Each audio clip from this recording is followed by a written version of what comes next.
नमस्कार। आज मैं मुंशी प्रेमचंद जी द्वारा रचित कहानी विध्वंस का दूसरा भाग लेकर आई हूँ। पिछले भाग में हम लोग यहाँ तक सुन चुके थे कि मेरे सिर पर भी कोई होता तो क्या बौछारें सहनी पड़ती।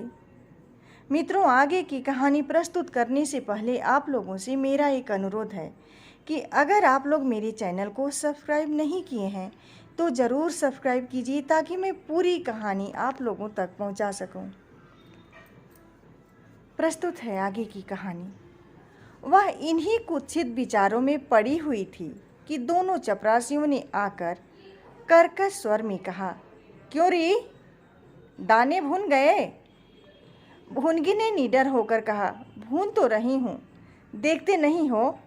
चपरासी, सारा दिन बीत गया और तुमसे इतना अनाज न भुना गया।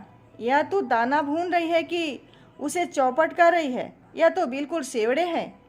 इनका सत्तू कैसे बनेगा? हमारा सत्यानाश कर दिया। देख तो आज महाराज तेरी क्या गति करते हैं। परिणाम यह हुआ कि उसी रात को भाड़ खोद डाला गया और वह अभागिनी विधवा निरावलंब हो गई।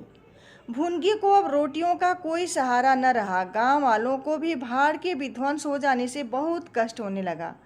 कितने ही घरों में दोपहर को दाना ही न मयस्सर होता।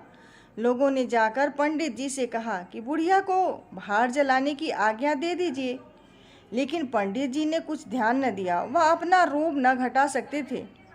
बुढ़िया से उसे कुछ शुभचिंतकों ने अनुरोध किया कि जाकर किसी दूसरे गांव में क्यों नहीं बस जाती, लेकिन उसका हृदय इस प्रस्ताव को स्वीकार न करता। इस गांव में उसने अपनी आदिन के 50 वर्ष काटे थे।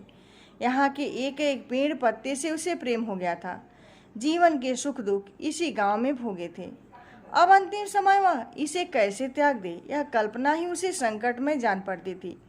दूसरे गांव के सुख से यहाँ का दुख भी प्यारा था। इस प्रकार एक पूरा महीना गुजर गया। प्रातः काल था। पंडित उदयवान अपने 2-3 चपरासियों को लिए लगान वसूल करने जा रहे थे।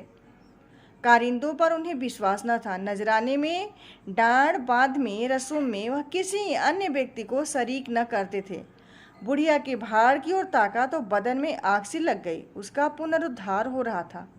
बुढ़िया बड़े वेग से उस पर मिट्टी के लोंदे रख रही थी। कदाचित उसने कुछ रात रहते ही काम में हाथ लगा दिया था और सूर्योदय से पहले ही उसे समाप्त कर देना चाहती थी। उसे लेश मात्र भी शंका न थी कि मैं जमींदार के विरुद्ध कोई काम कर रही हूँ। क्रोध इतना चिरजीवी हो सकता है, इसका समाधान भी उसके मन में न था। एक प्रतिभाशाली पुरुष किसी दिन अबला से इतना कीना रख सकता है और उसे उसका ध्यान भी न था। वह स्वभावतः मानव चरित्र को इससे कहीं ऊंचा समझती थी। लेकिन हाँ, हतभागिनी, तूने धूप में ही बाल सफ़ेद किए। सहसा उदयभान ने गरज कर कहा, किसके हुक्म से? भुनगी ने हकबका कर देखा तो सामने जमींदार महोदय खड़े हैं। उदयभान ने फिर पूछा, किसके हुक्म से बना रही हो? भुनगी डरते हुए बोली, सब लोग कहने लगे बना लो तो बना रही हूँ। उदयभान, मैं अभी इसे फिर खुदवा डालूंगा। यह कहकर उन्होंने भाड़ में एक ठोकर मारी। गीली मिट्टी सब कुछ लिए दिए बैठ गई। दूसरी ठोकर नाद पर चलाई, लेकिन बुढ़िया सामने आ गई। ठोकर उसकी कमर पर पड़ी। अब उसे क्रोध आया। कमर सहलाते हुए बोली, महाराज, तुम्हें आदमी का डर नहीं है तो भगवान का डर तो होना चाहिए। मुझे इस तरह उजाड़ कर क्या पाओगे? क्या इस 4 अंगुल धरती में सोना निकल आएगा? मैं तुम्हारे ही भले की कहती हूँ। दीन की हाय मत लो, मेरा रोआ दुखी मत करो। उदयभान, अब तो यहाँ फिर भाड़ न बनाएगी? भुनगी, भाड़ न बनाऊंगी तो खाऊंगी क्या? उदयभान, तेरे पेट का हमने ठेका नहीं लिया है। भुनगी, टहल तो तुम्हारी करती हूँ, खाने कहाँ जाऊँ? उदयभान, गांव में रहोगी तो टहल करोगी? भुनगी, टहल तो तभी करूंगी जब भाड़ बनाऊंगी। गांव में रहने के नाते टहल नहीं कर सकती। उदयभान, तो छोड़कर निकल जा। भुनगी, क्यों छोड़कर निकल जाऊं? 12 साल खेत जोतने से आसामी काश्तकार हो जाता है। मैं तो इस झोपड़े में बूढ़ी हो गई। मेरे सास ससुर और उनके बाप दादे इसी झोपड़े में रहे।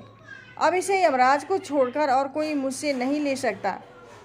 उदयभान, अच्छा, तो अब तुम कानून भी बघारने लगी। हाथ पैर पड़ती तो चाहे मैं रहने भी देता, लेकिन अब तुझे निकाल कर तभी दम लूँगा। अभी जाकर उसके पत्तियों के ढेर में आग लगा दो, देखो कैसे भाड़ बनता है, चपरासियों से कहा। एक क्षण में हाहाकार मच गया। ज्वाला शिखर आकाश से बातें करने लगा। उसकी लपटें किसी उन्मत्त की भांति इधर उधर दौड़ने लगी। सारे गांव के लोग उस अग्नि पर्वत के चारों ओर जमा हो गए। भुनगी अपने भाड़ के पास उदासीन भाव में खड़ी यह लंका दहन देखती रही। अकस्मात वह बेग से आकर उसी अग्निकुंड में कूद पड़ी। लोग चारों तरफ से दौड़े, लेकिन किसी की हिम्मत न पड़ी कि आग के मुंह में जाए। क्षण मात्र में उसका सूखा हुआ शरीर अग्नि में समाविष्ट हो गया। उसी दम पवन भी बेग से चलने लगा। ऊर्ध्वगामी लपटें पूर्व दिशा की ओर दौड़ने लगी। भाड़ के समीप ही किसानों की कई झोपड़ियाँ थीं, वह सब उन्मत्त ज्वालाओं का ग्रास बन गई। इस भांति प्रोत्साहित होकर लपटें और आगे बढ़ी। सामने पंडित उदयभान की बखार थी, उस पर झपटी। अब गांव में हलचल पड़ी। आग बुझाने की तैयारियां होने लगी, लेकिन पानी की छींटों ने आग पर तेल का काम किया। ज्वालाएं और भड़की और पंडित जी के विशाल भवन को दबोच बैठी। देखते ही देखते भवन उस नौका की भांति जो उन्मुक्त तरंगों के बीच झकोरे खा रही हो, अग्निसागर में विलीन हो गया। और वह क्रंदन ध्वनि जो उसके भस्मावेश में प्रस्फुटित होने लगी, भुनगी के शोकमय विलाप से भी अधिक करुणाकारी था। मित्रों, अगर आपको यह कहानी पसंद आई हो तो आप मेरे चैनल को लाइक कमेंट जरूर कीजिएगा। धन्यवाद।